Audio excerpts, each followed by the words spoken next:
शुरू किया जाए। धनंजय जी। जी जी जी, शुरू कीजिए। आप सभी को नमस्कार। आज के संवाद सत्र में आप सभी का स्वागत है। CWDS की तरफ से मैं नयनतारा आप सभी का हार्दिक अभिनंदन करती हूँ। आज के संवाद व्याख्यान श्रृंखला कार्यक्रम का विषय है रुदन की संस्कृति, लोक स्त्री का अदृश्य विलाप स्वर। एवं आज के कार्यक्रम के मुख्य वक्ता हैं डॉक्टर धनंजय सिंह। आपका संक्षिप्त परिचय इस प्रकार है। डॉक्टर धनंजय सिंह मूलतः साहित्य की पृष्ठभूमि से आते हैं, लेकिन आपने प्रवासन एवं लोकायन की सामाजिकी पर काम किया है।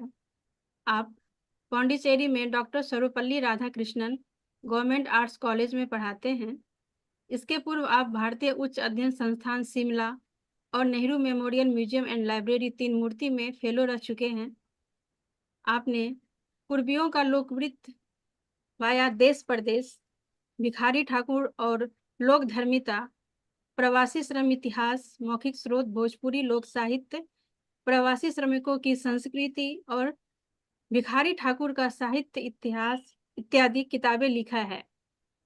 आपने तद्भव, सामाजिकी, प्रतिमान, भाषा, गगनांचल, जर्नल ऑफ माइग्रेशन अफेयर्स, इतिहास दर्पण, हिमांजलि, जनसत्ता इत्यादि प्रतिष्ठित पत्र पत्रिकाओं में लेखन किया है। फिलहाल डॉक्टर धनंजय सिंह भारत के वैकल्पिक इतिहास लेखन के लिए पंडा पोथियों पर शोध कर रहे हैं। CWDS की इस कार्यक्रम में आपका स्वागत है। इसके साथ ही आज के कार्यक्रम में परिचर्चा हेतु प्रोफेसर प्रीति सागर जी हमारे बीच हैं। आपका संक्षिप्त परिचय इस प्रकार है। आप हिंदी साहित्य विभाग, महात्मा गांधी अंतर्राष्ट्रीय विश्वविद्यालय वर्धा में प्रोफेसर के रूप में कार्यरत हैं। इसके साथ ही साथ आपने कई शोध परियोजनाओं को पूरा किया है तथा कई पुस्तकों का संपादन किया है। आप विश्व हिंदी सम्मेलन में विश्वविद्यालय के प्रतिनिधि मंडल के सदस्य के रूप में जोहान्सबर्ग, मॉरिशस तथा फिजी में सम्मेलन में भाग लिया। आज के कार्यक्रम में मैं आपका CWDS की तरफ से हार्दिक स्वागत करती हूँ। वक्तव्य शुरू होने से पहले आप सभी श्रोताओं से अनुरोध है कि अपना अपना वीडियो ऑन कर ले ताकि हम एक फोटो ले सकें।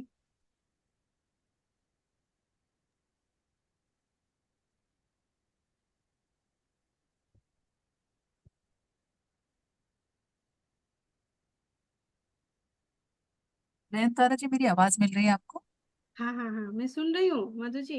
आ, ठीक है, ठीक है।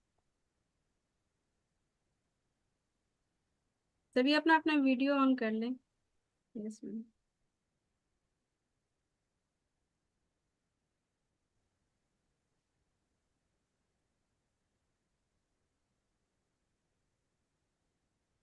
सुंदरेश जी, आप फोटो ले लीजिए।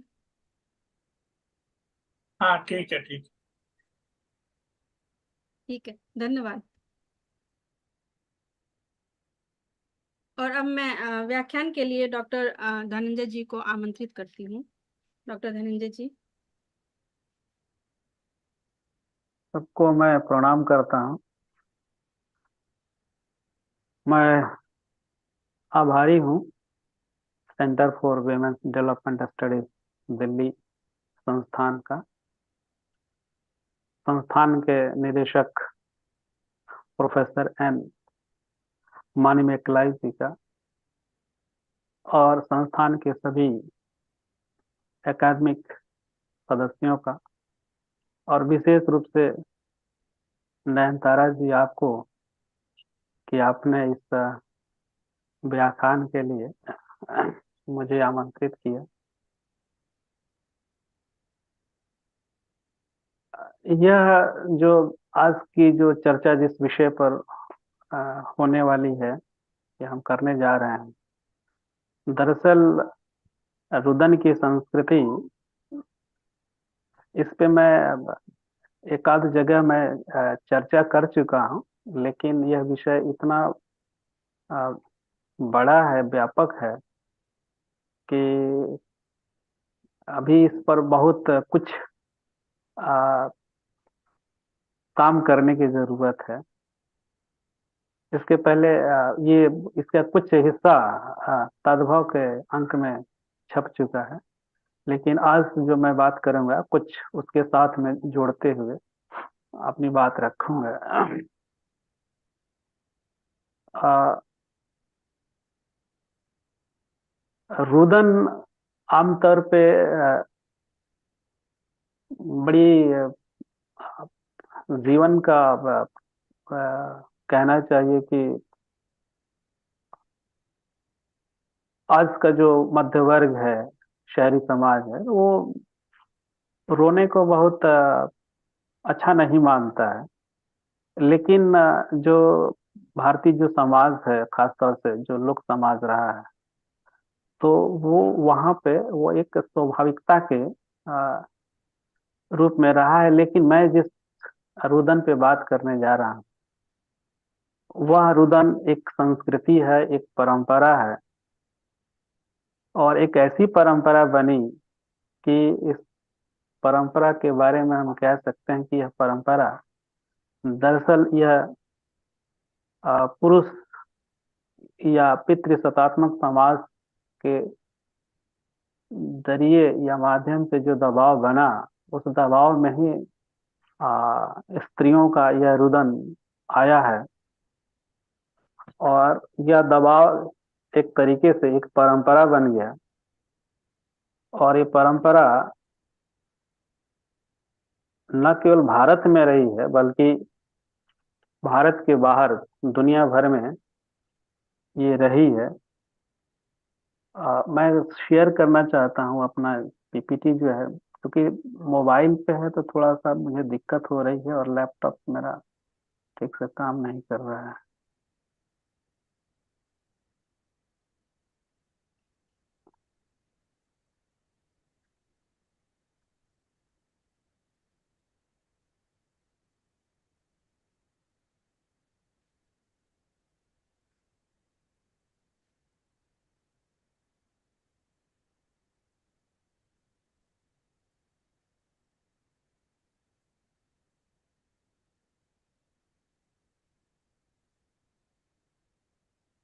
ये हम शेयर वाले के हिस्से से ही कर सकते हैं ना?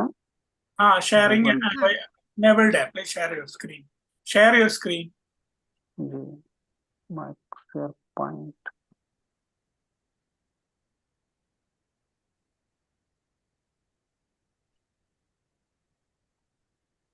ताकि आप लोगों को भी थोड़ी आसानी हो जाएगी। हाँ, क्या?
नहीं हो पा रही है धनंजय जी। हम्म, ये पीपीटी है, मोबाइल में डॉक्यूमेंट है, तो डॉक्यूमेंट में ही मुझे जाना पड़ेगा ना? पहले शेयर हाँ, स्क्रीन करना पड़ेगा ना आपको। शेयर भी स्क्रीन। वो लैपटॉप में मोर इजी हो जाता। अब उस पे हो जाता है, मैं पहली बार मोबाइल से कर रहा हूँ, मेरा मोबाइल लैपटॉप थोड़ा दिक्कत कर रहा है।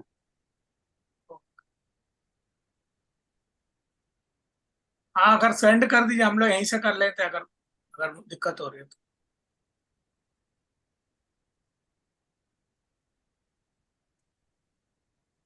मैं सेंड कर देता हूँ।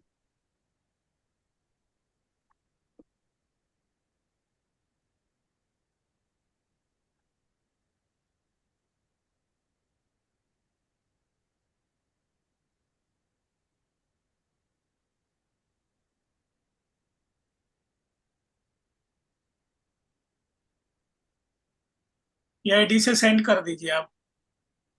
ये कहाँ मैं सेंड करूँ? मैं एक आईडी आपको चैट बॉक्स में दिया है, उस पर सेंड कर दीजिए। इसी में? चैट बॉक्स में देखिए, सुंदरेश ओके। Eight cwds.ac.in।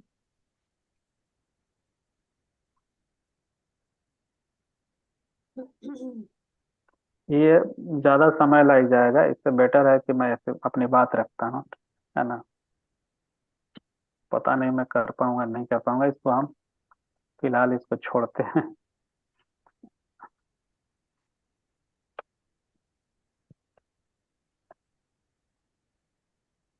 तो जैसा कि मैं क्षमा कीजिए, थोड़ा सा तकनीकी ये परेशानी हुई, मैं थोड़ा सा बहुत ज्यादा फैमिलियर नहीं हूँ। रुदन की संस्कृति लोक स्त्री का, जैसा कि मैं बात कर रहा था कि लोक का ये स्त्री, मैं अपना जो आज की जो चर्चा है, मेरी जो चर्चा है वो लोक स्त्री अर्थात भारत का जो भोजपुरी प्रदेश है, उस प्रदेश में जो लोक स्त्री है उसका जो विलाप है वो अदृश्य क्यों रहा है, उसको पहचानने की, उसको खोजने की, उसको समझने की मैं कोशिश करूंगा, आप तक बताने की कोशिश करूंगा। जैसा कि मैंने कहा कि रुदन के प्रति एक जो सामान्य जो सोच जो होती है वो होती है कि मर्दों को नहीं रोना चाहिए, रोना जो है स्त्रियों का काम है, मर्द को दर्द नहीं होता है, जो एक सामान्य जो समझ है, जो सोच है। रोना जो है स्त्रियों को ही शोभा देता है। तो ये आवाज, यह इस तरीके का जो स्वर है वह जाहिर है पितृसत्तात्मक पुरुष प्रधान समाज का ही दिया हुआ यह इडियम है, मुहावरा है। लेकिन जो मैं बात कर रहा हूँ कि यह जो एक जो रुदन की जो परंपरा है, जो रोने की जो परंपरा है, जो विलाप की जो परंपरा है, जो संस्कृति बन गया था, वह एक किस तरीके से एक शैली है, एक स्त्रियों की किस तरीके से एक सामूहिक रचना है, और उस सामूहिकता में उनकी अपनी निजता किस तरीके से आती है, और यह कब, यह किस तरीके का संस्कार है, यह कब इसको प्रदर्शित किया जाता है। तो मैं इसके बारे में आपको बताऊं कि यह स्त्रियों के लिए मुख्यतः जो है एक जो विवाह होता है, विवाह भोजपुरी प्रदेश में पहले जो विवाह होता था, विवाह के बाद एक गौना होता था, 4-5, चूंकि बाल विवाह होता था तो 4-5 सालों बाद या 10 साल के बाद भी गौना होता था, जिसमें लड़की अपने ससुराल जाती थी। तो एक वो होता है, और दूसरा जो ससुराल में चली गई और फिर गाहे बगाहे समय असमय उसको मैके की याद आती है तो रोती है अकेले, या कोई मैके से पहुंचा है तो रो लेती है। और तीसरा जो है मृत्यु, मृत्यु का जो संस्कार होता है, वहाँ ये तीन ऐसे अवसर होते हैं जहाँ पर आ, स्त्री को रोते हुए देखा गया है। और इन तीनों अवसरों पे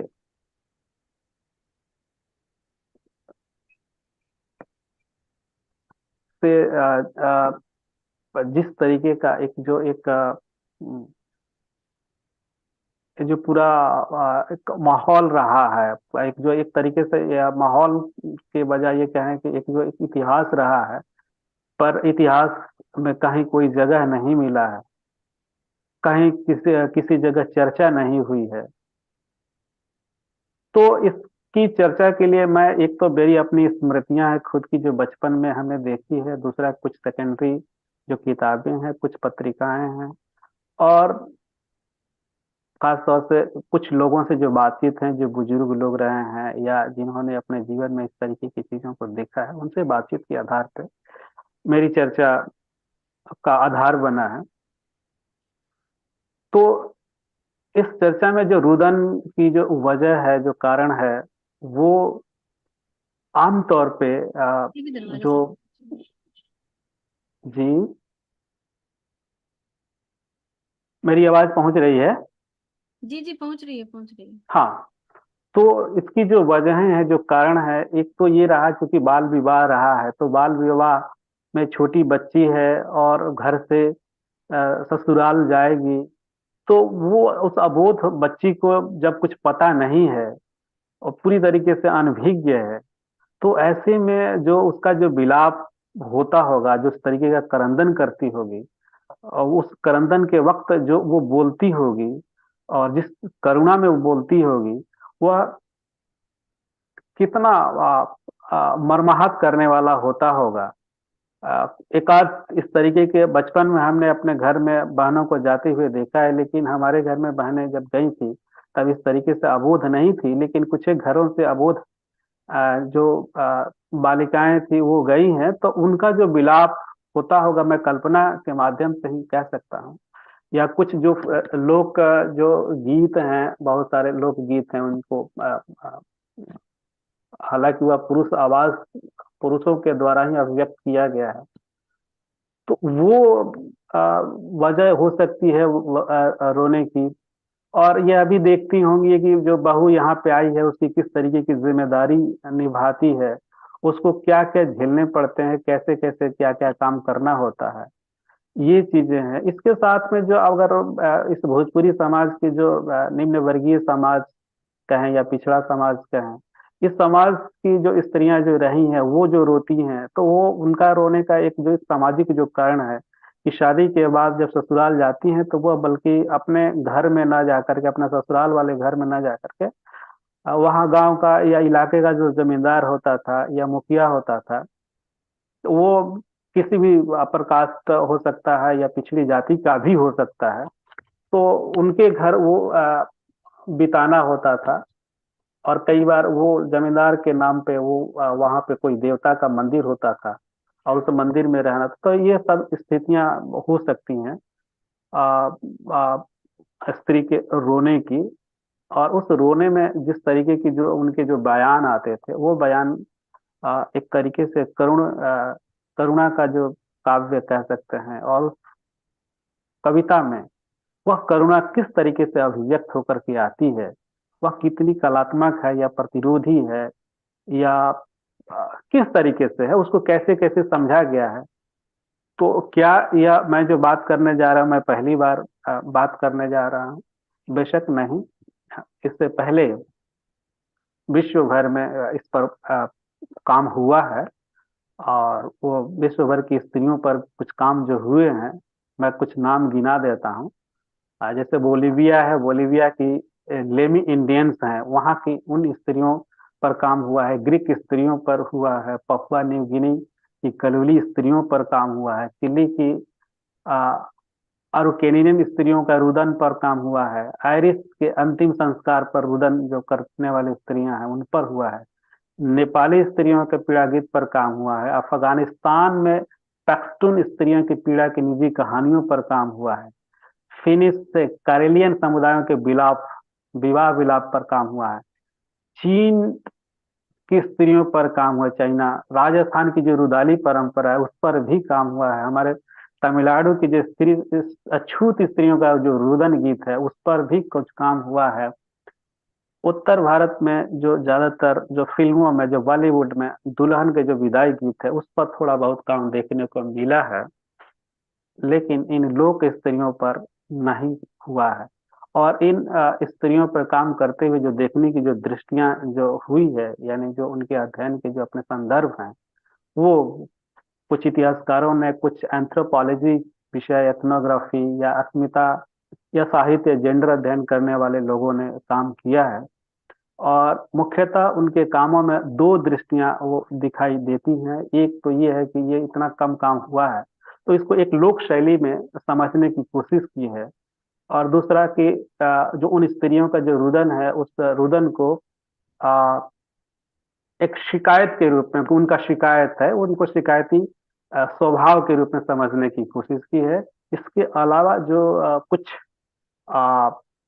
और जो दृष्टियों को फॉलो करने की जो कोशिश की है वो है कि जैसे पश्चिमी उत्तर प्रदेश के विवाह या मृत्यु गीत पर जो रुदन के जो गीत हैं, ग्लोरिया जी रहेजा का काम है, वो उन्होंने विडंबना और विध्वंसक टिप्पणी के रूप में समझने की कोशिश की है।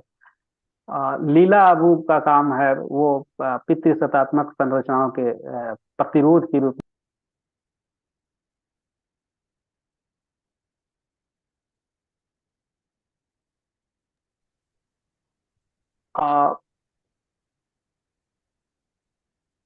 कुछ लोगों ने इससे माना इस रुदन को कि यह आ, आद्य स्त्री आद्य आद्य प्रतिरोध, मतलब प्रिमिटिव फेमिनिस्ट रेजिस्टेंस इनको कहा जाना चाहिए। कुछ लोगों ने पावर स्ट्रक्चर के रूप में कहा कि जो महिलाएं जो रोती हैं, खासतौर से जो संयुक्त परिवार में कोई महिला रोती है तो उसको पावर, आप ध्यान करें कि रामायण में केकई का जो रोना है या कुपभवन में जो जाना है, वह पावर का इस्तेमाल के अर्थ में उसको इस तरीके से भी कुछ देखने की कोशिश की गई है। कुछ काम जो हुए हैं यह समझ के किया गया है कि ये जो चूंकि मौखिक परंपरा में यह काम हुआ है, और ये मौखिक परंपरा एक पीढ़ी से दूसरी पीढ़ी में दाय के रूप में आती है, तो इसको यह ज्ञान का स्रोत है, और यह ज्ञान का जो स्रोत है वो उस अर्थ में भी देखा गया है।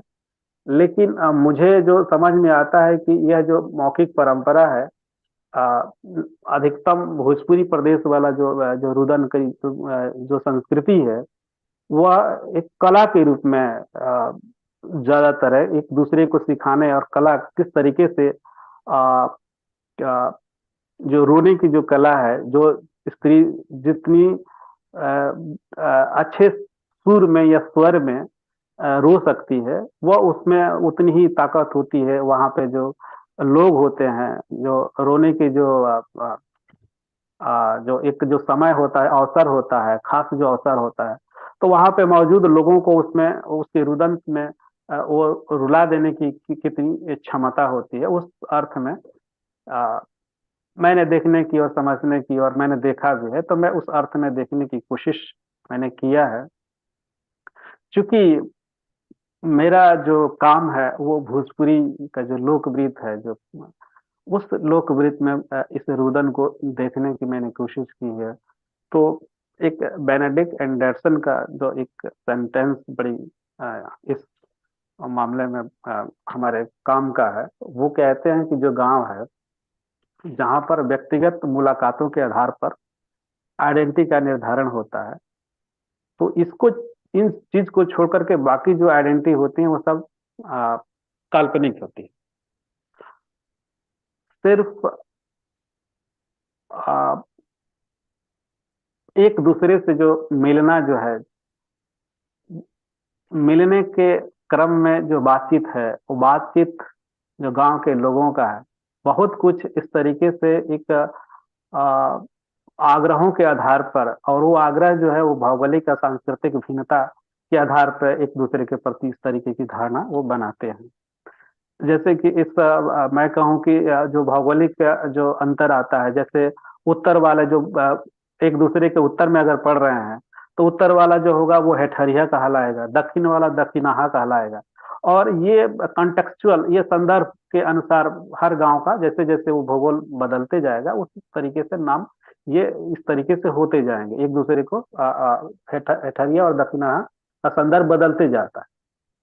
तो ऐसे माहौल में, ऐसे इस तरीके की जो जो भिन्नताएं हैं, जो सांस्कृतिक भिन्नताएं हैं, उन भिन्नताओं में एक जो दुल्हन जो है, उस दुल्हन जो विलाप करने करने वाले जो स्त्री है, उसके लिए वह कितना अजूबा, अजनबी और लगता होगा।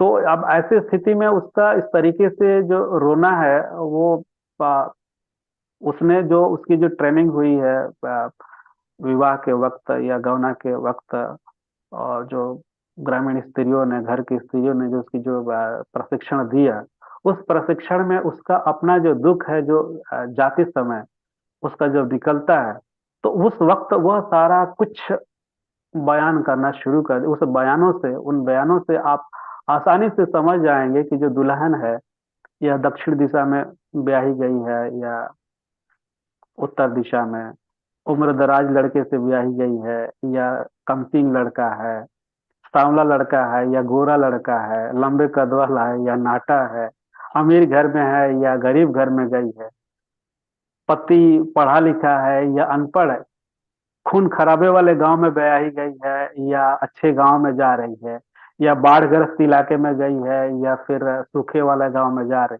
तो ये सारे उसने जो इंफॉर्मेशन जो जुटाए हैं, वो सारे इंफॉर्मेशन उसके विलाप के जो गीत नहीं कहना, जो विलाप करती है, वो सारे विलापों में इस तरीके की जो सूचनाएं हैं वो सामने वाला जो दर्शक होता है उसको पता चल जाता है। तो यह इस तरीके का यह जो है, इसमें जो खास जो पहचानने वाली जो बात है जिस पर चर्चा होनी चाहिए, वो है जो इस रुदन को एक खास एक जो नाम दिया गया है, वो नाम है भेंट। भेंट भेंट क्या है?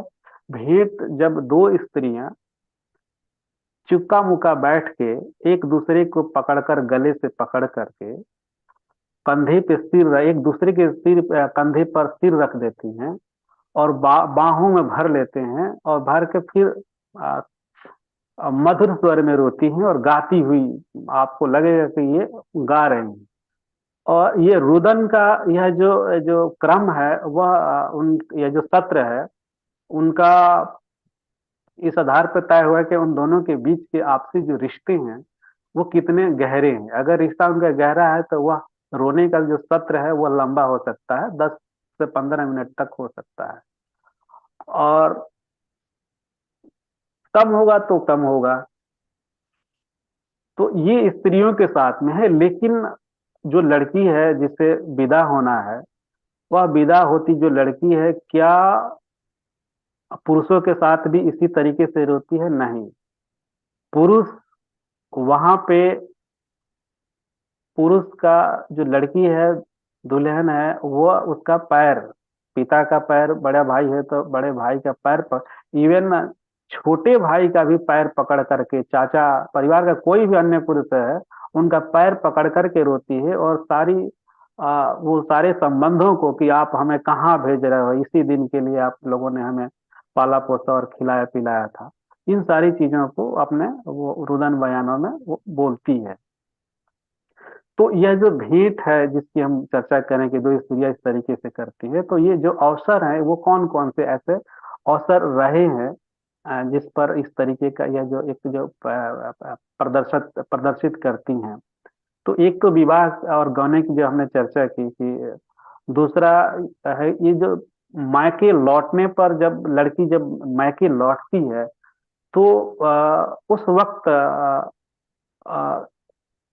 घर में जो बेशक खुशी का माहौल है कि बेटी लौट के आई है, लेकिन लौटने के बाद घर में सीधे माँ से गले लगकर जो एक रोती है, खुशी के भी आंसू हो सकते हैं, लेकिन उस बयान जो होते हैं, रुदन का जो जो बयान होंगे, उसमें बहुत सारी जो बीच में इतना सारा गैप रहा, तो उस गैप रहने वाले समय में किन किन चीजों को उसने याद किया, या फिर कौन से ऐसे इस तरीके के जो ऐसे अवसर आए जिन पर उसको परेशानियां हुई, या फिर घर से किसी को नहीं भेजा गया, उन सबको याद करके अपनी माँ को या चाची को या जिस तरीके के जो संबंध जितना आत्मीय होता है, उसके आधार पे वो उनको सुनाती है। और सिर्फ वो लड़की नहीं बल्कि माँ भी या फिर चाची भी, और जो दूसरे रिश्ते वाले भी जो स्त्रियां हैं आमतौर पे, वो भी बताती हैं कि नहीं ऐसा नहीं है, हम तुम्हें याद कर रहे थे, और बहुत सारी जो बातें होती हैं समझाने की वो ऐसा करती हैं। इसके अलावा एक और होता है कि कहीं इस गांव की लड़की दूसरे गांव में जो ब्याही गई है और वो कहीं मेला में, रास्ते में ये कहीं मिल जाती है, और गांव का कोई पुरुष या स्त्री अगर मिल गई तो वो रास्ते में ही खड़े खड़े और वहीं पे बैठ के और जार बेजार होकर के रोना शुरू कर देती हैं, और उस रोने में ठीक ऐसे ही बयान शुरू हो जाते हैं। तो किसी की कोई परवाह नहीं है कि कोई आ रहा है जा रहा है, बस वो लोग देखते हैं कि ये रो रही हैं, तो वो देख करके भी ना देखना जो हुआ अदृश्य कैसे होना होता है, वो इस तरीके से होता है। और दूसरा जो उसके बाद जो है एक और कि जो ससुराल में जो घर के जो लोग जाते हैं, क्योंकि माँ नहीं जा सकती है तो पिता जा सकता है, भाई जा सकते हैं, चाचा जा सकते हैं, तो वहाँ जाने के बाद जो बेटी है वहाँ वह रोती है। और उस रोने में भी लगभग वैसे ही वो सारी प्रक्रियाएं होती है, और पुरुषों का पैर पकड़ करके वह रोती है। और यह जो रोना है वहां पे वो पूरा जैसा मैंने कहा कि लौट के आई है, तो वो पूरा इस बीच में क्या क्या हुआ उसके साथ में, तो वो उनको याद करती है, वैसे ही वहां ससुराल में भी उनको याद करती है। तो ये इस तरीके का जो संस्कार जो मैं बात कर रहा था कि एक ट्रेनिंग दी जाती है, तो वो ट्रेनिंग वह जो संस्कार जो है उसको किस तरीके से वह दिया जाता है, इसको लेकर के जब हमने बात कुछ लोगों से की थी, तो उसमें एक मुझे बड़ी सलीके से जो मुझे बताया, रीता सन जो बम्बई में रहती हैं, प्रवासी हैं, भोजपुरी बेल्ट के हैं, तो उन्होंने पूरा बताया, उन्होंने कि गौना से 2 दिन पहले एक रस्म होता था जिसे लगन खुलना कहते हैं। उस दिन शाम को टोला मोहल्ला में बुलावा भेजा जाता है, औरतें आती हैं, फिर आटे से चौका रंगोली पूरती है, लड़की के माथे पर सरसों तेल रखा जाता है, फिर अंजरी में चावल और चुमावन होता है, उसके बाद एक रस्म गीत होता है, गीत गाया जाता है, इसी गीत से लगन खुलता है। फिर माँ बेटी एक साथ बैठकर रोती, हालांकि इसमें गले नहीं लगती। वैसे रोना धोना तो बहुत पहले गौना का दिन सुनिश्चित होते ही शुरू हो जाता था, लेकिन उस दिन लड़की का कंठ खुलता था, और वो जो रोती वहां मौजूद महिलाएं उसे जज करती। उसमें कई बातें होती, जैसे अरे भाग ओकरा रोवे नइखे आवत, खाली पराचा किया, मतलब बोल रही, मतलब फील करके नहीं रो रही। दूसरे कि उस लड़की को दूसरे कि वो लड़की रोवत रहे, वहां कोई ऐसा ना रहे जेकरा आंखी से लोर यानी आंसू ना गिरल हो, लागत रहे जैसे करेजा फट जाए। कई दफा तो व्याख्या करते हुए रोने लगते, ई लड़की भाई सबके रोआ देलस, फलाना आयल रहन खाए, आधे पेट खा के चल गईले। या फिर कहते एकर गईल बड़ी बुझाई, रोवत यह तो लगाता बन के पतई झरता। अब ये जो जो ऑडियंस है उन उस जो वहां पे जो दर्शक हैं या वहां पे जो मौजूद जो लोग हैं, पुरुष भी मौजूद है, यस, तो उसके रोने का जो फीडबैक दे रहे हैं, यह भी ऐसा लग रहा है कि यह भी एक करुणा से सराबोर उसकी रुदन को उस सराबोर हो जाते हैं उसमें। तो यह एक मैं जैसा कि मैंने कहा कि मैं इसे कला के रूप में इसको देखने की कोशिश की है। तो संस्कार में इस तरीके की कुछ बताए जाते हैं कि आपको ये रोना है। इसके कुछ नियम होते हैं, हालांकि वैसे नियम नहीं होते हैं जो व्याकरण के नियम होते हैं। तो यहाँ पे यह जो रोना है वो सिर्फ केवल आंसू बहाना नहीं है, बल्कि रोने वाले सुंदरतम रागों एवं भावों में रोते हैं, उनका रोना सुहावना है। उन रोने वाले बयानों में एक चिन्हित संरचना होती है, प्रत्येक कथन एक परहेज के साथ समाप्त होता है, जो कि उस शब्द से बना होता है जिसे लड़की अपने रोते हुए रिश्तेदार के लिए उपयोग करती है। तो वो परहेज कौन करता है? जो उस लड़की को वो चुप करा रहा होता है। तो यह तो एक तरफा हुआ। दूसरी तरफ यह भी है कि जब माँ भी रो रही होती है, अगर बेटी चली जाती है ससुराल में, तो माँ को भी चुप कराने के लिए घर में जो दूसरी चाची या जो दूसरी जो टोले मोहल्ले की जो महिलाएं हैं वह भी उसे चुप कराती हैं। तो वह चुप कराने के समय वह परहेज करती हैं कि मत रहो, यह विधि का विधान के रूप में बात करती हैं, क्या विधि का विधान है। तो ये इस तरीके के कुछ जो नियम होते हैं, यह नियम लोग का जो जो अपना जो स्वभाव है उस स्वभाव से निकल कर आता है, कई बार दबाव में भी रहता है। और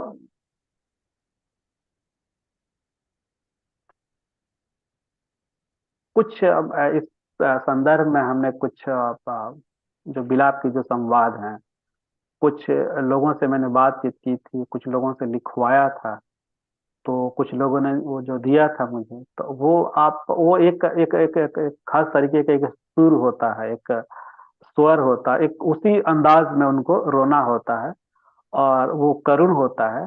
एक ननद और भाभी, अ, ननद की विदाई हो रही है और तो ननद जो रो रही है, तो वो भाभी उसको कैसे चुप करा रही है, तो उसका एक थोड़ा सा हिस्सा मैं बोलता हूँ।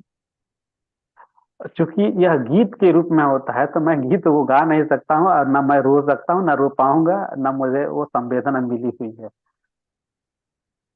तो ननद बोलते हैं कि आ भौजी हो भौजी, हमरा के कैसे बिसारी देबू हो भौजी, माई के बदले में भौजी तू बाड़ू हो भौजी, माई के मरलका अब भौजी अब अखड़त हो भौजी, बुचिया के कैसे अब भुलाई तू जैबू हो भौजी, आजी के मरलका हो भौजी, चारों ओरिया ताकब, न भौजी न लौकबू हो भौजी। यानी ये ससुराल में मैं चली जाऊंगी तो यहाँ का कोई व्यक्ति मुझे नहीं दिखेगा, तो मैं कैसे रह पाऊंगी। तो भाभी भी उसे उसी अंदाज में उसको चुप कराती है कि आप बच्चिया हो बच्चिया, हमनी के छोड़ी के कैसे चली जैबू हो बच्चिया, घरवा दुअरवा सुन कई देबू हो बुचिया, केनियो से अबू तो भौजी के खोजबू हो बुचिया। आ, देखिए कि कितना मतलब भाव का एकदम भाव और प्रेम जो है, इसमें प्रेम का जो भाव है, एक दूसरे के साथ जो लगाव है, उसके न रहने पर ये कल्पना का मुझे एक कहानी याद आती है, परिचित। उसमें एक लाइन है, मोहन राकेश की कहानी है कि कल्पना जो वास्तविक जो दुख होता है, वास्तविक दुख से या जो घटना होती है सामने जब होते हैं, उसकी कल्पना का जो दुख होता है वो बहुत भारी होता है। तो यह चली जाने पर कितना कुछ याद करेंगे और कैसे रहेंगे, वह जो दुख है वो इनके कल्पना से आगे जा जाता है। अब सवाल आता है कि क्या भोजपुरी का जो लोक साहित्य है, उस लोक साहित्य ने इस पहलू को अपने आंचल में समेटने की कोशिश की है, या लेके आया है या नहीं आया है। तो चूंकि वह मौखिक परंपरा से आता हुआ यह रुदन गीत है, तो एक तरफ वह रुदन लड़की का है या वो माँ का है, दूसरी तरफ वहीं पे जब संस्कार ये हो रहा होता है विदाई का, तो कहीं पृष्ठभूमि में कुछ स्त्रियां गीत गा रही होती हैं। वो गीत कुछ इस तरीके से है, एक कि कैसे ये बेटी के विदाई के वक्त में जो वह बेटी अब कितना दुख हो गया है कि अब वो क्या चाहती है कि क्या हो जाता है। तो ये गीत है कि बसवा के जरिया सुंदर धिया रे जमली, सगर व अयोध्या अंजोर। जब पैदा हुई तो चारों तरफ उजाला ही उजाला, सब कुछ खुशी खुशी था। सुंदर धियावा चौका व चढ़ी रे बैठी, अम्मा केवड़िया धैले था। जब चौकी पर बैठी थी तो माँ केवाड़ी के पल्ला पकड़ के खड़ी थी कि बेटी का ये संस्कार हो रहा है। छतिया झुरैले बेटी, नैनवा ढरे हो रहा, अब धिया पहली पराया। ये माँ कहती है कि जब मुझे पता होता है कि तुम पैदा लेती तो मिर्ची खाकर मैं मर जाती। अब समाज का इस तरीके का इतना दबदबा, या ऐसा कैसा समाज रहा है कि एक माँ बेटी को इस रूप में देखना नहीं चाहती। सोचिए कि वह समाज कितना कठोर है, विकराल है, कर्कश है, जितनी संज्ञाएं दी जा सकी दुख देने वाला उत्पीड़क के रूप में। कुछ और भी गीत हैं, भिखारी ठाकुर आते हैं अपने, एक नाटक, दो नाटक उनके हैं, एक बेटी बेचवा में है और एक विधवा विलाप है, जो मृत्यु वाला जो पहलू जब आएगा तो मैं बात करूंगा, जिसमें भिखारी ठाकुर बात करते हैं कि विधवा जो बेटी बेचवा जो बेटी वियोग जो नाटक है, उस नाटक में एक लाइन, एक पंक्ति आती है, एक माँ की पंक्ति है। माँ कहती है कि बेटी कहती है माँ से कि जमते मैया माहुर देके काहे ना दिहलू मारी, हमरा के नाहक पालन करी में सांसत सहलू भारी। कि जब वहां पे वो बोल रही है, जो जो एक जो लोकगीत है जिसमें कह रही है कि जी जब पता होता है कि तुम पैदा हो रहे तो मैं कोख में ही तुम्हें मार देती। अब ये बेटी की आवाज है कि तुमने मार क्यों नहीं दिया, तो मार देती तो अच्छा होता। तो ये उस वक्त का है। लेकिन समय बदलता है, बेटी ससुराल जाती है, वहां भी समय का एक बहुत बड़ा लंबा सफर होता है। तो उस सफर में भी बेटी को अगर भुला दिया गया है तो वह बेटी भी अपने पिता को याद करती है और वो बताती है तो कि सबको आपने अच्छे अच्छे घर में ब्याह दिया, मुझे कहाँ ब्याह दिया, कैसे घर में ब्याह दिया, किस इलाके में, किस भौगोलिक परिवेश में मुझे भेज दिया। तो इस तरीके के कुछ गीत हैं। और दूसरा जो जो पहलू जो है इसका, जो मृत्यु के अवसर पे जो स्त्रियां जो रुदन करती हैं, वह कितना भयानक होता है। और कुछ एक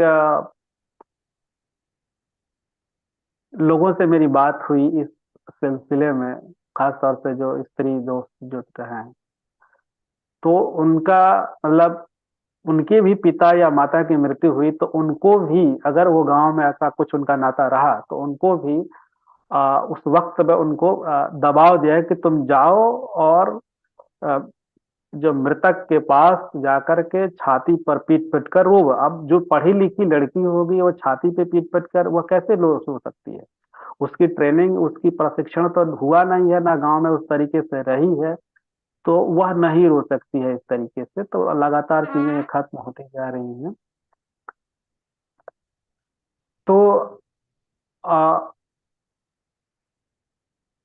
यह जो विलाप गीत है और मृत्यु के वक्त का, आ, इस इन विलाप गीतों को आप अगर आप बड़ी पेशेंस और संवेदनशील नजरिए की मांग करते हैं उस वक्त में, तो आप उस वक्त में न सिर्फ रिश्तेदारी की जो सामाजिकता है उसको समझ पाते हैं, बल्कि जो कबीला है या परिवार है या जो वंश है, या बल्कि गांव और पूरी तरीके से गांव की भी कहानी आप उनके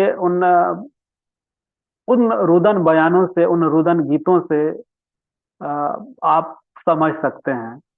और यह भी समझ सकते हैं कि जो मृतक है उस मृतक का उस गांव से कैसा रिश्ता था, उस मृतक का वह जो लड़की, वह जो स्त्री जो रो रही है, वो उसका उसके साथ कैसा रिश्ता था।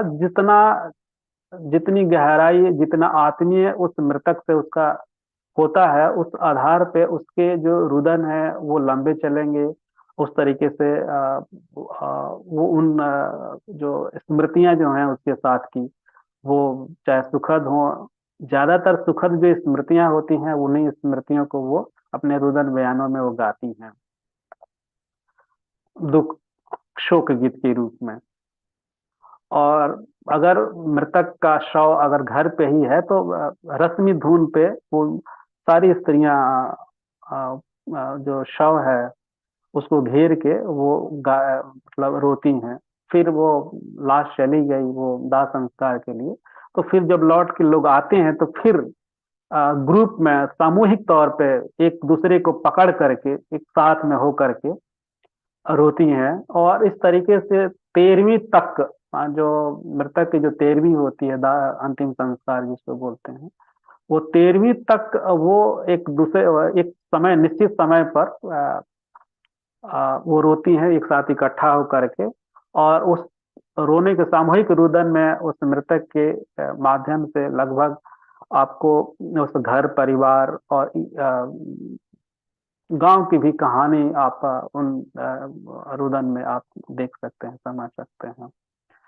और ये बड़ा कठिन काम है कि उन रुदन बयानों को कलमबद्ध करना। यह स्मृति के माध्यम से ही, लोगों की स्मृति के माध्यम से ही हम उसको पकड़ सकते हैं, नोट कर सकते हैं। तो यह बहुत चुनौती भरा काम होता है और मेरे लिए भी रहा है। उस वक्त एक और चीज है, हिंदू चूंकि अगर हिंदू की बात, हिंदू समाज की बात होगी तो वहां पे हिंदू अगर मृतक है तो उस संस्कार जो होता है वो स्त्रियों को बिठा करके गरुड़ पुराण का पाठ चलाया जाता है। तो गरुड़ पुराण अगर मैंने तो पढ़ा है, और पुराण को पढ़ लें तो वह इतना भयंकर है कि वह स्त्री को तो छोड़ दीजिए, जो कोई भी सुन लेगा उसको आ, कोई भी गलत काम जीवन में नहीं कर पाएगा। लेकिन वह इतना इस तरीके से भयंकर है कि मरने के बाद आपकी जो यात्रा है किस तरीके से होती है, 13-14 दिन तक, उसके बाद फिर आप स्वर्ग में कैसे पहुंचेंगे, तो वह इतना आ, आ, इतना खतरनाक वाक्यों में उसको पिरोया गया है कि सुनने के बाद या पठन के बाद, पढ़ने के बाद लगता है कि यह किस तरीके से, क्यों, मतलब एक समाज ऐसा, ब्राह्मण समाज ने, खास तौर से उस समाज ने ऐसा बनाया है कि हर वक्त, हर समय, हर पग पे यह जो रचना है वो मृतक के परिवार से कुछ न कुछ दान लेने के एवज में, मुझे लगता है, और इतना भयभीत किया जाता है, डराने वाला इस तरीके का संस्कार दिया जाता है। और उस वक्त में अब समाज चूंकि देखता है कि वह उस जो मृतक रहा है ज्यादा उम्र का रहा है, तो वह जो गुजर गया तो वो जीवित था, तब उसके साथ परिवार के लोग या समाज के लोग किस तरीके का व्यवहार करते थे, और अब मरने के बाद लगातार ये ये दान दिया जा रहा है, ब्राह्मण को इस तरीके से खिलाया जा रहा है, ये खिलाया जा रहा है, वो खिलाया जा रहा है। तो ये उस वक्त में एक बड़ा चर्चित एक इडियम है, मुअला पे दूधा भात, जियाला पे गुहा भात, मुअला पे दूधा भात, कि जब जी रहा था तो कितना जिल्लत दिए, और अब मरने के बाद इस तरीके के आप खिला रहे हैं। तो मृत्यु के समय स्त्रियों का यह जो रुदन, मृत्यु संस्कार के वक्त स्त्रियों का यह जो रुदन है, करुणा के रूप में आ, है, शोक पीड़िता के रूप में बेशक है, लेकिन वह एक कविता के रूप में वो ऐसी कविता, एक ऐसा शोक गीत के रूप में आता है। तो जैसा कि मैंने कहा कि मैं इन गीतों को वो कला के रूप में, और करुणा का कला, जो करुण काव्य है, उस अर्थ में देखता हूँ। कुछ इस तरीके की जो मेरी बातचीत हुई, शोक जो विलाप है, शोक गीत हैं, तो जो जिनके घर में इस तरीके का हुआ, तो ऐसा कुछ मैंने आ, बात करने की कोशिश की, तो पता चला कि कुछ तो मिला उसमें। तो एक मैं आप लोगों को जो मुझे मिला है, वो एक पति परदेसी है, यानी कलकत्ता में काम करता है, और वहां पे उसकी मृत्यु हो गई है। खबर जैसे ही पाती है तो फिर एक पत्नी के लिए वह खबर जो है, वह किन शब्दों में, वह कैसे रो रही है, यह गीत नहीं है बल्कि यह उसका दुख है। वह दुख किस तरीके से निकल रहा है। रजवा हो रजवा, हमरा के छोड़ के कहाँ भाग गईला हो रजवा। बाबू हो बाबू, ऐसन दामदा ना मिली हो बाबू। माई ए माई, अब दुलरवा के करिए माई। भोरही से कौवा बोलत रहे रे दादा, तबे मनवा में शंका समाइल हो दादा कि आजे काहे बोलता हो दादा। राजवा हमार कहियन की कफनवा बांध के गड़िया चलाई लाए धनिया। हम मरी जाई तो दूसर ब्याहवा कर लेवी हो धनिया। आई हो रजवा, कहाँ भागी गईला हो रजवा। हमारा रजवा से भेटवा करा दा हो बाबू। हमारा घरवा के दियवा बुता गई हो दादा। अब ये जो पंक्तियां हैं, देखिए करुणा से, मतलब अब ये इसकी व्याख्या आप किस तरीके से करेंगे? आप जिस तरीके से सुनते हैं अभी, आ, मुझे लगता है कि व्याख्याकार से यह जो गीत है, रुदन बयान है उसका, ये अपने आप में इतना कुछ कह देता है कि आप उसकी व्याख्या कर सकते हैं, ठीक है, लेकिन आप जब ये सुनते हैं तो आप उस दुख में समाये बिना आप नहीं रह सकते। तो मृत्यु पर जो शोक गीत हैं, आमतौर पे स्त्रियों के करुण हृदय से ही निकले हुए वो गीत हैं। लोक साहित्य में, जैसा कि मैंने कहा था, भिखारी ठाकुर ने विधवा विलाप लिखा था, तो वो उसमें भी वो स्त्री का ही वो वैधव्य गीत है। ले दे करके एक ऐसा कवि आता है भोजपुरी का जो बिरहा गाने वाला है, विश्राम। एक पुरुष है जो पत्नी के मृत्यु पर शोक गीत गाता है। भोजपुरी लोक साहित्य के इतिहास में यह पहला एक शोक गीतकार है।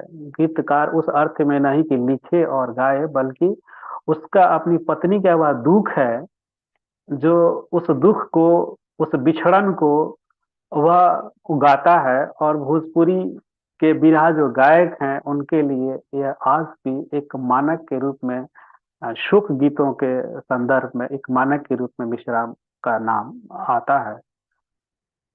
इसके अलावा भोजपुरी लोक साहित्य में शोक जो गीत हैं वो लगभग सभी के सभी स्त्री हृदय से निकले हुए करुण काव्य हैं।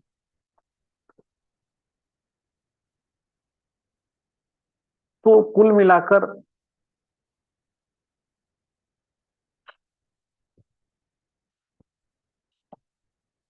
समय है ना?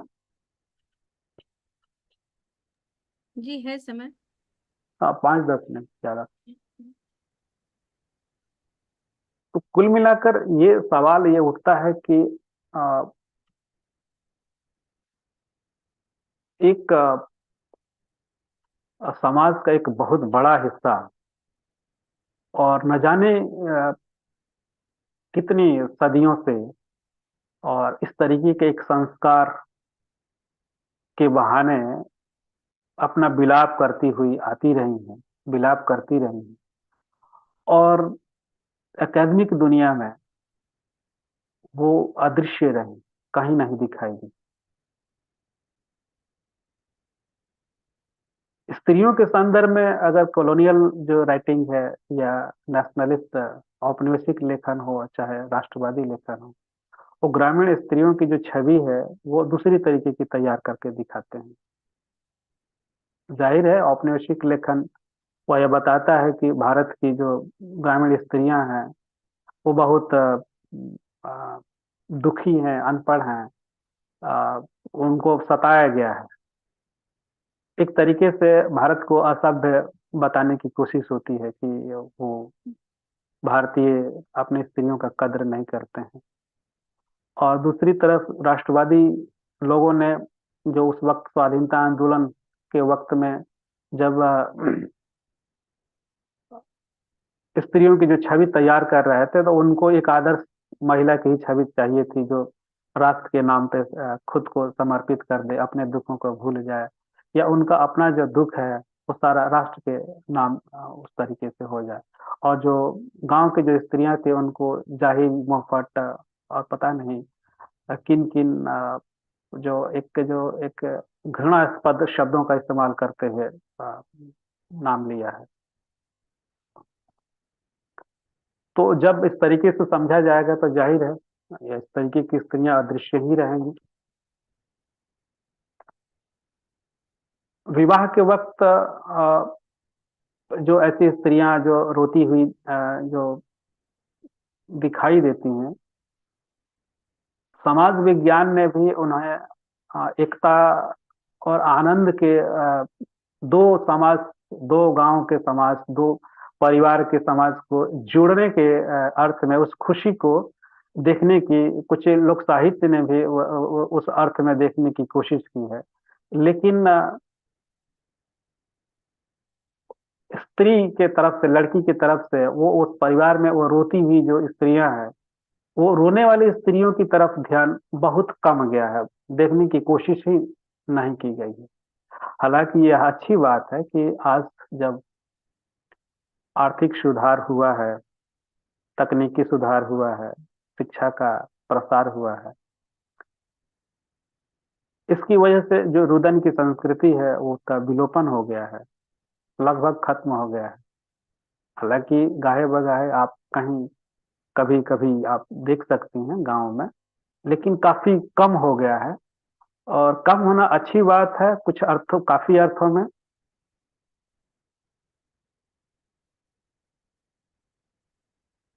लेकिन अब जो रोने के जो संदर्भ है, उस संदर्भ में पुरुष भी आते हैं, लेकिन यह जो रोना है वह उस स्त्री की तरह नहीं है जो विलाप करे, रुदन करके बयान दे। आ, अब रोना जो है वो घुट घुट के रोना है, एक मनोवैज्ञानिक बीमारी के रूप में एक तरीके से आता है। तो वह भी कुछ अर्थों में, इस अर्थ में एक करुण कविता के अर्थ में अगर अगर देखेंगे तो सुखद लगता है। लेकिन आ, आज के संदर्भ में जब इस तरीके की जो करुणा, खास तौर से जो घुट घुट के जो आते हैं, उस संदर्भ में देखते हैं तो वो ठीक लगता है कि कम से कम इस तरीके की यह बीमारी तो नहीं दिखाई देती है।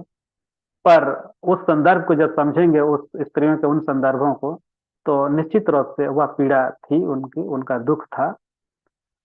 कई अर्थों में उनका प्रतिरोध भी, उस परंपरा के भीतर में कहीं कहीं प्रतिरोध भी था।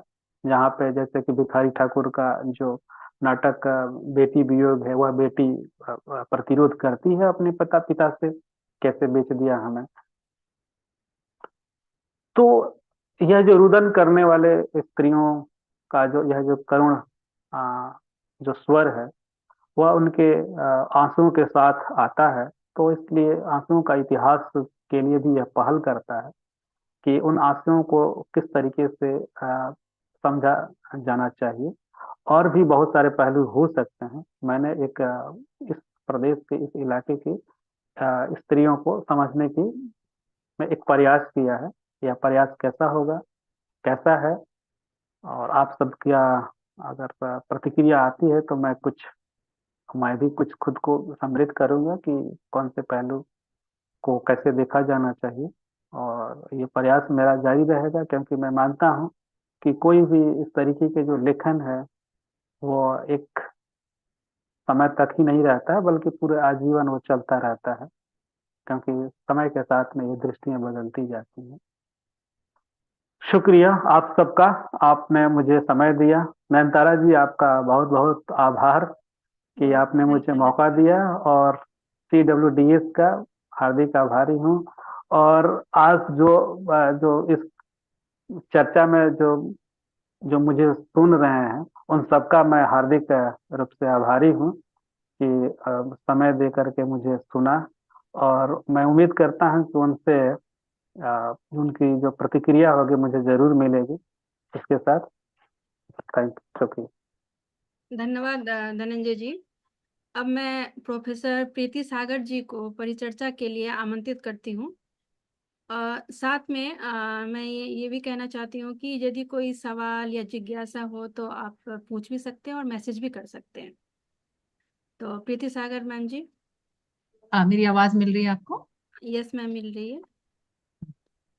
अ, आ रही है मैम कोई आपकी आवाज? हाँ ठीक है। कोई कुछ मुझे नहीं पता कि आपके इस कार्यक्रम का स्वरूप क्या है, और मतलब मुझे इस पे कमेंट करना है या इस पर अपनी बात रखनी है? आप अ, अपनी बात रखिए, कमेंट अच्छा अच्छा, करिए आप। ठीक। ये फील्ड खुला हुआ है, आप जैसे खुला इसमें। मंच हाँ, है। ठीक है, thank you. Centre for women development studies के डायरेक्टर डॉक्टर एन मणिमेखला जी, आज के वक्ता धनंजय जी, और सेंटर से ही नयनतारा जी, इसके अलावा इस कार्यक्रम में आभासी माध्यम से जितने लोग जुड़े हैं, उन सभी को सबसे पहले मैं नमस्कार कह रही हूँ। और बहुत ही रोचक और मार्मिक विषय था। जब मुझे नयनतारा जी ने संपर्क किया तो इसका शीर्षक सुनकर ही मैं मुग्ध हो गई और मेरा बहुत मन हुआ कि मैं इस पर जरूर अपनी बात रखूं और धनंजय जी को सुनूं, और मैं बहुत ही ध्यान से उनको सुन रही थी। हम सभी जानते हैं कि अ, हमारे भारतीय समाज में खासकर अगर हम देखें तो स्त्री और पुरुष दोनों की परवरिश अलग अलग तरीके से होती है। और स्त्रियों के लिए रुदन जितना सामान्य माना जाता है, उनका रोना, बिलखना, कल्पना, विलाप करना, उतना पुरुषों के लिए नहीं। पुरुषों को प्रायः उनकी भावनाओं को दबा कर रखने की सीख दी जाती है। आपको सबके सामने रोना नहीं है, आप कमजोर नहीं हैं। और स्त्रियों का रुदन उनकी कमजोरी भी है और उनके दुख को, उनकी पीड़ा को, उनके दर्द को अभिव्यक्त करने का एक माध्यम भी है, जो धनंजय जी विभिन्न लोकगीतों के माध्यम से बता रहे थे। और उन्होंने जो 3 बहुत महत्वपूर्ण पहलू उठाए थे, हालांकि मैं धनंजय जी जब अपनी बात रख रहे थे तो कई बार मुझे उनकी बातों में विरोधाभास लग रहा था। कहीं पर वो उसको एक संस्कृति के रूप में देख रहे हैं, रुदन की संस्कृति के रूप में देख रहे हैं, और कहीं कहीं वो अ, उसको स्त्रियों का एक हम कह सकते हैं कि एक उनके एक शिकायती स्वभाव के रूप में भी उसका उल्लेख कर रहे हैं। तो इस पे थोड़ा सा विचार करने की जरूरत है, क्योंकि ये तो हम सभी मानेंगे कि अ, लोकगीतों में हमें जो छवियां धनंजय जी के माध्यम से हमने जो सुनी, या फिर जो हम पढ़ते रहे हैं, सुनते रहे हैं लोक में, उनको देख के ये तो पता चलता है कि वो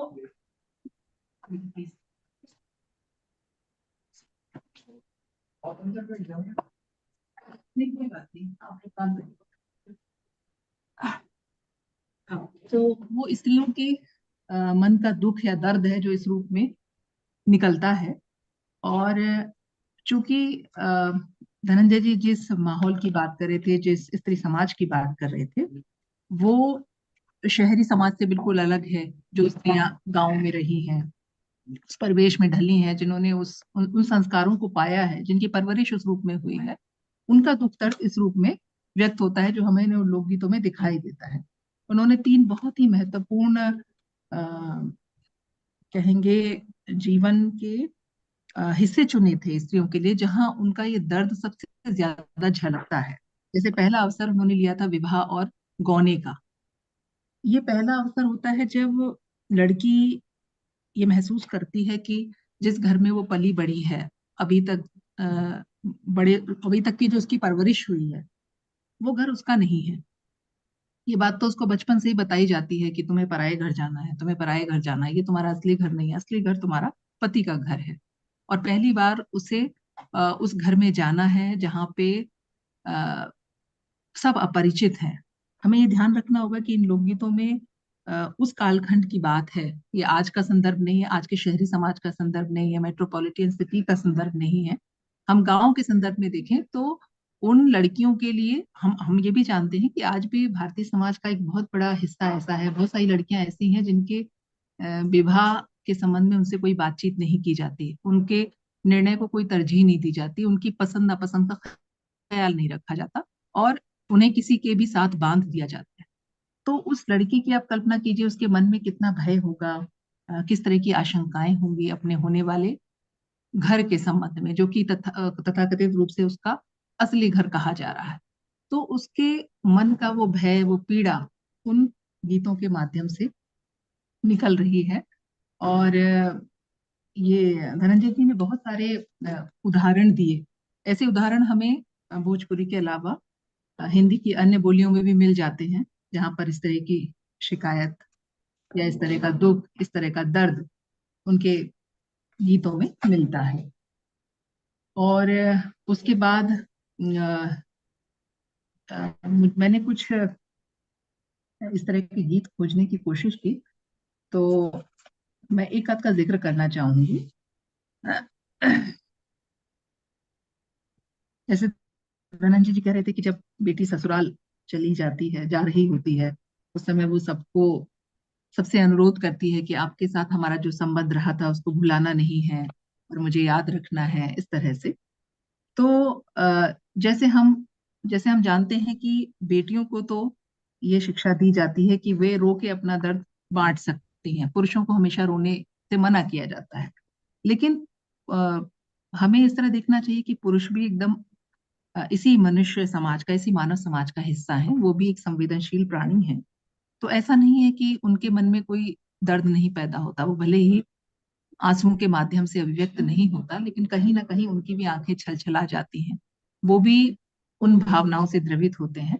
जैसे एक लोकगीत में मिलता है कि जब बेटी ससुराल चली गई है, तो पिता जब घर में वापस आते हैं, तो वो देखते हैं कि जब तक बेटी घर में थी तब तक उसने घर की सारी जिम्मेदारियां संभाली हुई थी, और अब वो चली गई है, खेत खलियान वगैरह की सारी जिम्मेदारी घर पर आ गई है, और पिता जब घर आते हैं बेटी को विदा करके, तो वो याद करते हैं कि बेटी कहाँ है। खेत खरिहनवा ले आवन बेरी के बेटी का बाबा, बेटी बेटी डालन पुकार, हमारा जब बेटी हो कहाँ चली गईली हो, घरवा लगेला सुनसान। और उसके बाद उसकी पत्नी उसको याद दिलाती है कि तुम्हारी बेटी तो ससुराल चली गई है, इसलिए घर सूना लग रहा है। तुहरे जे बेटी हो ससुरे चली गईली हो, घरवा लागेला सुनसान। और विदा के समय सिर्फ बेटी ही जार जार नहीं रो रही है, बल्कि पूरा परिवार दुखी है। उस लड़की को जिसे बचपन से पाल पोस के बड़ा किया है, अब एक दूसरे घर में सौंपा जा रहा है। तो विदाई के समय दुअरे पर बाबा रोवे, घरवा में माई रोवे, अरे माई आज मोरी दुनिया अनहारी भैली, बेटी मोरी पराया भैली। मतलब हमारे घर में अंधकार छा गया है, बेटी जो घर की रोशनी है वो आज जा रही है, पराये घर में जा रही है। तो ये दुख घर के पुरुषों को भी है, समाज के पुरुषों को भी है, भले ही वो उसे रो रो के व्यक्त नहीं करते हैं। और हम पढ़ते हैं कि जगसार के जो गीत हुआ करते थे, उन्हें उन गीतों को सुन सुन के तो प्राय पुरुष भी रो जाते थे। इतने दर्द भरे गीत वो होते थे, जिसमें महिलाएं अपने मन की पीड़ा को बताती थीं। एक मगही लोकगीत है जिसमें स्त्री अपनी माँ से, एक लड़की अपनी माँ से शिकायत कर रही है कि भाई के साथ, परिवार में जब भाई आया और उसका जन्म हुआ तो उन दोनों के बीच कैसा भेदभाव बढ़ता गया। जही दिन अम्मा भैया के जलमवा, सोने की छुरी कटैलो नार रे, जही दिन अहे अम्मा हमरो जलमवा, हसुआ खोजैते अम्मा खुरपी न भेटे, मिठकी कटैले मोरी नार हो। तो भाई की नार जो थी वो तो सोने की छुरी से काटी गई, और मेरी नार के लिए आपको आप खुरपी ढूंढ रहे थे या हसुआ ढूंढ रहे थे।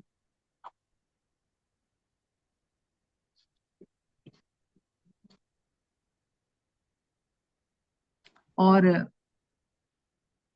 इस तरह की जो पिता से बेटी की शिकायत है कि काहे को ब्याही विदेश, लखिया बाबुल मेरे, तो आपको सभी हिंदी की सभी बोलियों के गीतों में इस तरह के भाव वाले गीत मिल जाएंगे। धनंजय जी ने एक जिक्र किया अंत वाले हिस्से में, जैसे एक तो जब लड़की शादी के बाद आती है तो किस तरह से परिवार में फिर अपनी भावनाएं बताती है, उसका अपना सुख दुख कहती है, ससुराल में उसने जो भी देखा हो अच्छा बुरा वो सब कहती है।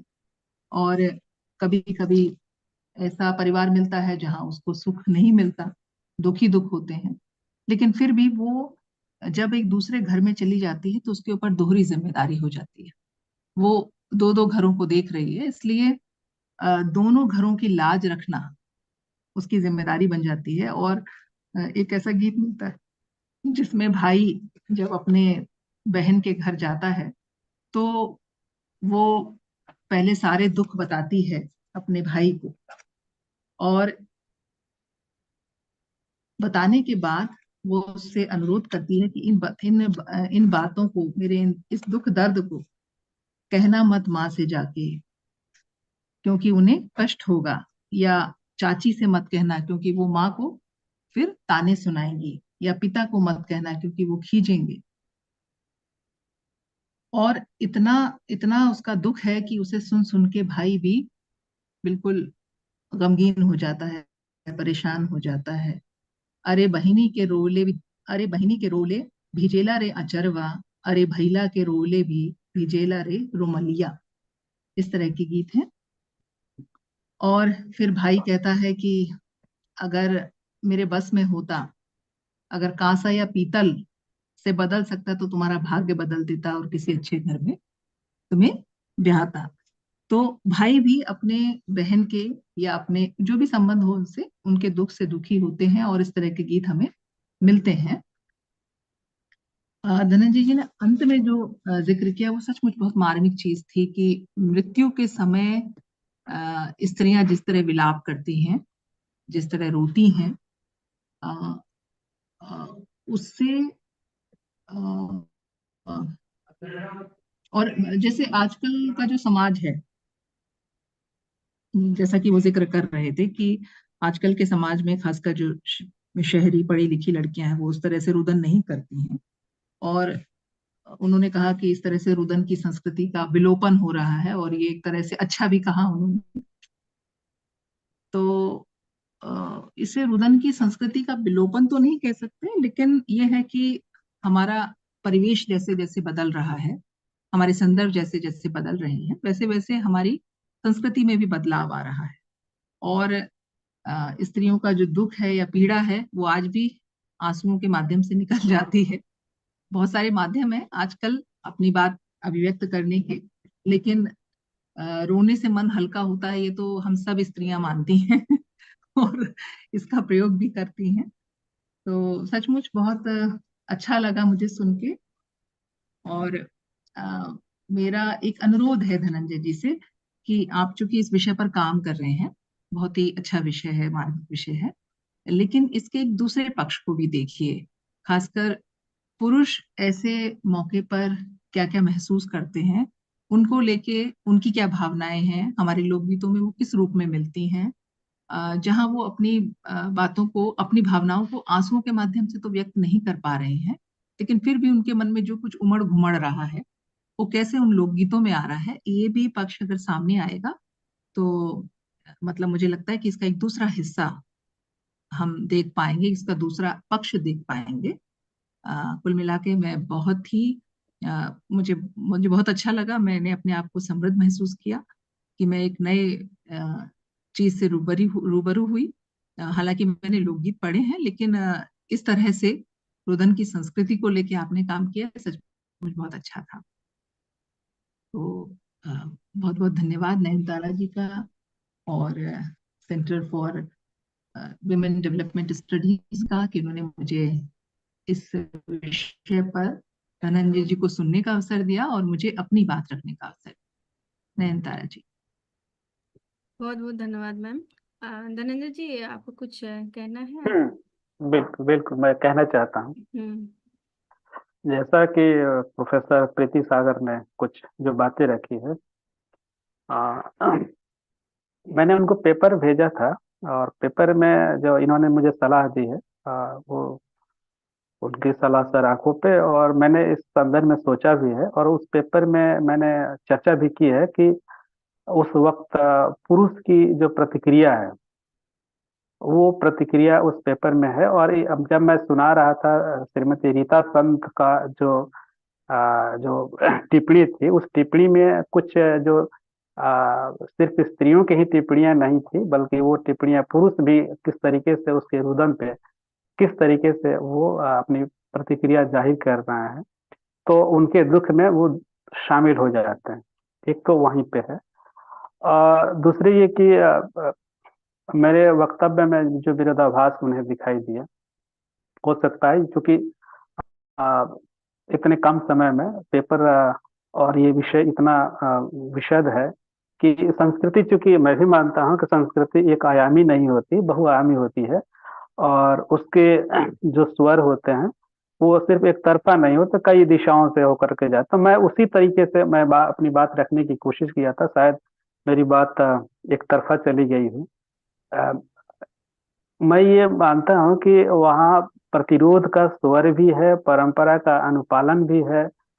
और जैसे एग्जाम्पल के माध्यम से मैं आपको बताऊं, उदाहरण एक दूं कि अपने ससुराल वालों के प्रति शादी जैसे हो गई है और गौना से पहले अपने ससुराल वालों के प्रति जो दुल्हन है, लड़की है, वो उसके जो वक्तव्य होते हैं, जो बोलती है सामाजिक रूप से, वो नकारात्मक बोलती रहती है आमतौर पे कि पति ऐसा है, घर वाले ससुराल वाले ऐसे हैं, वो है पता नहीं कहाँ ब्याह कर दिया।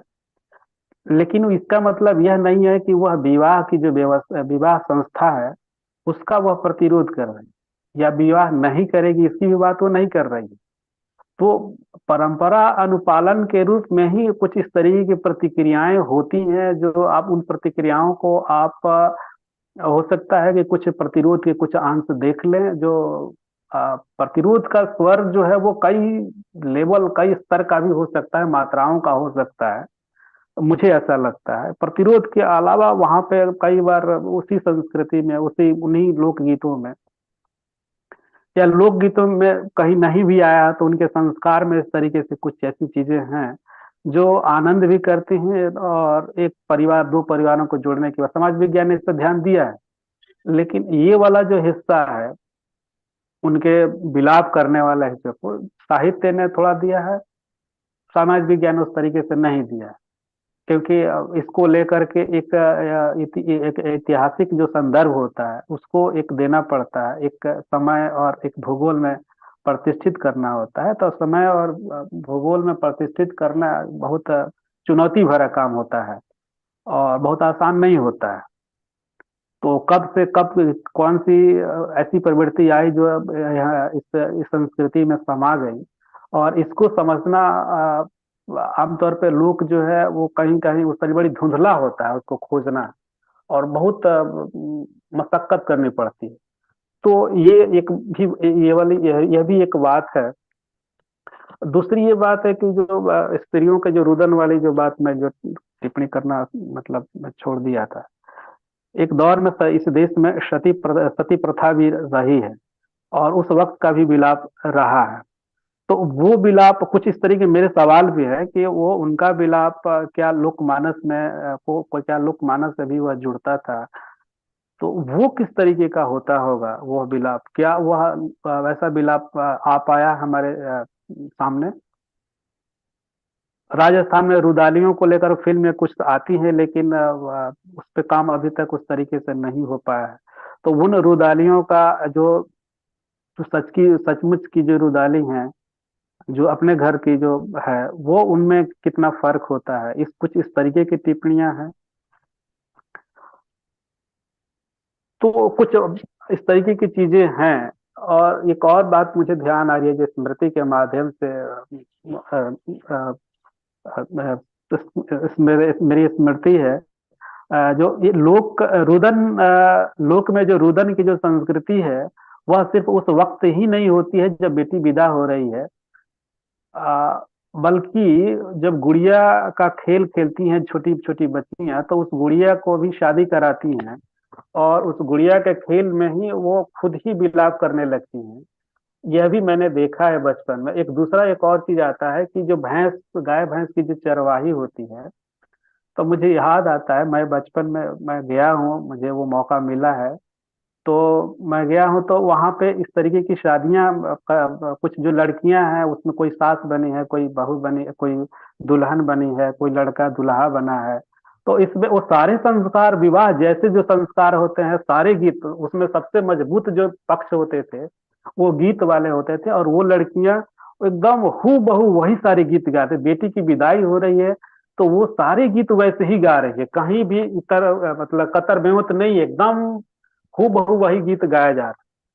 तो ये एक ट्रेनिंग जो है सिर्फ यही नहीं होता है, बल्कि वो एक बचपन के जो खेल हैं, वो खेल में ही इस तरीके के सारे, क्योंकि हम बच्चे जो होते हैं या कोई भी बच्चा होता है तो अपने समाज से सीखता है। अब आज का डिजिटल वाला जो है तो थोड़ा सा ये कॉम्प्लेक्स है, लेकिन वो तब वाला जो है मैं कह सकता हूँ कि वो रिफ्लेक्शन जो है वो बचपन में भी जाता है, वह भी अपने को रिफ्लेक्ट करता है और बताता है कि ऐसे ऐसे चीजें होती हैं।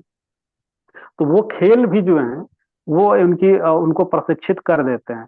और उस प्रशिक्षण में सिर्फ इस, जैसा कि इन्होंने कहा कि पुरुषों वाला जो दृष्टि है, उस खेल में चूंकि हम लड़के भी हैं तो जाहिर सी बात है कि हमारी जो मानसिक संरचना है उस मानसिक संरचना को ये जरूर कहीं ना कहीं वह मोड़ती है, बदलती है, और एक उस लड़की या उस स्त्री की जो संवेदना उस संवेदना से जोड़ती है। तो ऐसा है, ऐसा नहीं, लेकिन कई इस तरीके की चीजें भी होती हैं जहाँ पे पुरुष अपना जो पुरुषत्व है तथा कथित रूप से वह ज्यादातर वही होता है। इस वजह से ये, चूंकि ये अभी एकेडमिक की दुनिया में अभी इस तरीके से नहीं आ पाया है, तो आएंगे तो बहुत सारी इसके जो नुएंसेस जो हैं वो खुल के बाहर आएंगे। जितनी चर्चा होगी उतना बेहतर ढंग से समझा जा सकेगा। नयनतारा जी। मैं कुछ जरूर कहना चाहती हूँ मैं कुछ कहना चाहती हूँ। हाँ, यस मैम। हाँ। हाँ हाँ धनंजय जी, बहुत अच्छा। आपने मुझे पूरा हम्म। पेपर भेजा था, मैंने आपका पेपर पढ़ा भी था, और वास्तव में पेपर में जितने विस्तार से सब चीजें आई हैं उतना हम्म। समय की कमी के नहीं। कारण या समय की जी जी। सीमा के कारण आप उस तरह विस्तार नहीं दे पाए। जैसा आपने जी। कहा कि सती प्रथा वाली बात है ना, जौहर वाली बात, जिसका जिक्र आपने किया है इसमें, तो जाहिर है कि वो चीज अब हमारे समाज में नहीं है, तो उससे स्त्रियों का मानस भी उस रूप में नहीं जुड़ता है।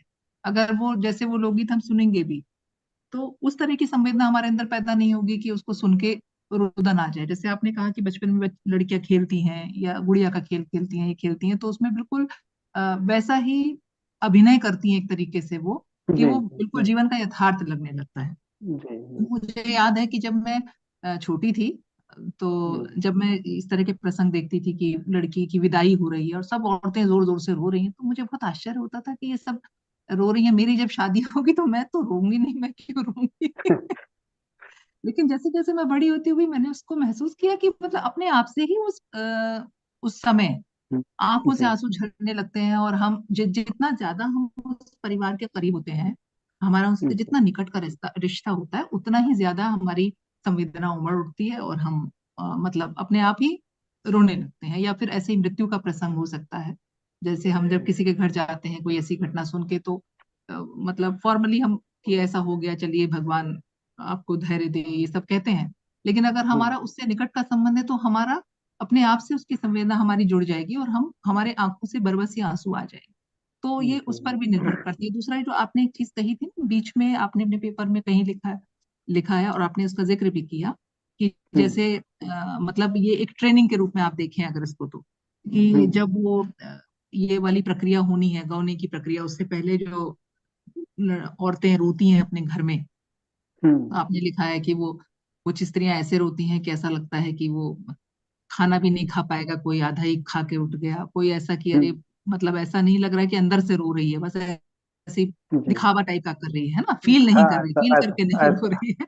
हाँ, तो इन ऐसा। चीजों को भी थोड़ा सा देखने की और समझने की जरूरत है कि जैसे जैसे हमारा मतलब सामाजिक परिवेश बदल रहा है, जैसे गांव की लड़की होगी तो उसके अंदर ये फीलिंग ज्यादा होगी, उसमें उसके रोने में सचमुच में वास्तविकता होगी।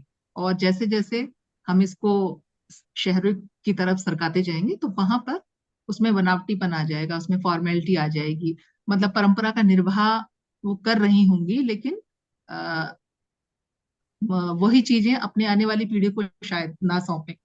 तो मतलब इन चीजों को और थोड़ा सा अंदर जाके देखने की जरूरत है, मेरा ये कहना था। बाकी पेपर आपने बहुत अच्छा लिखा है।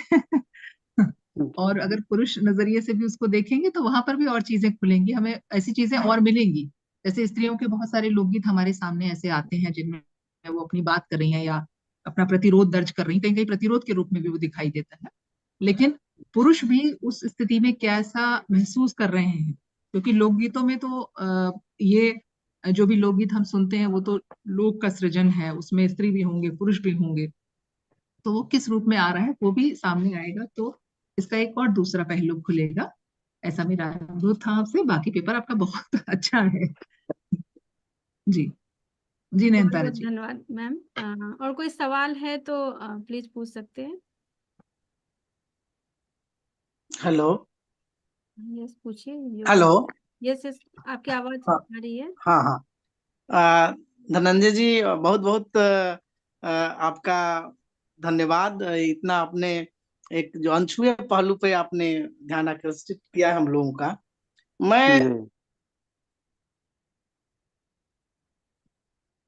वो कर रहा हूँ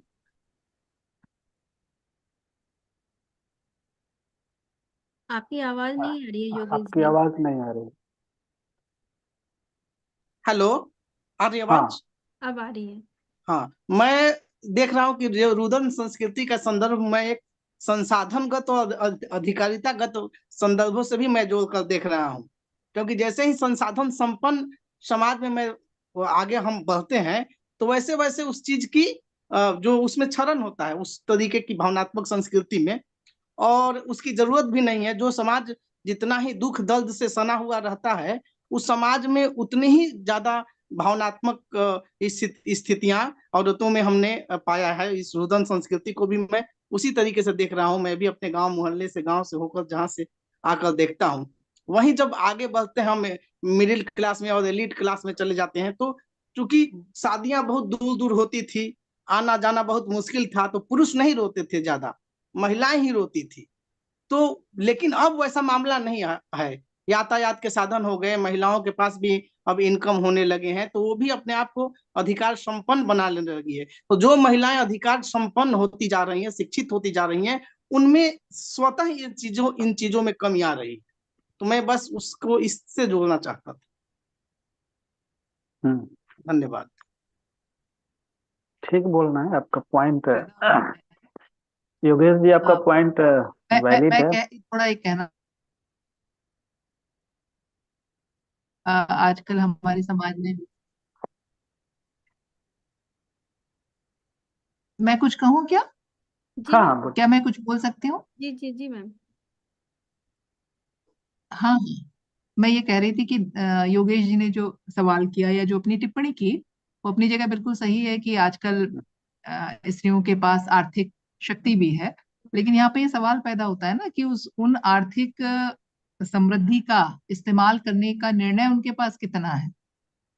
सिर्फ आर्थिक रूप से संपन्न हो जाना ही उनकी स्वतंत्रता का पैमाना नहीं है।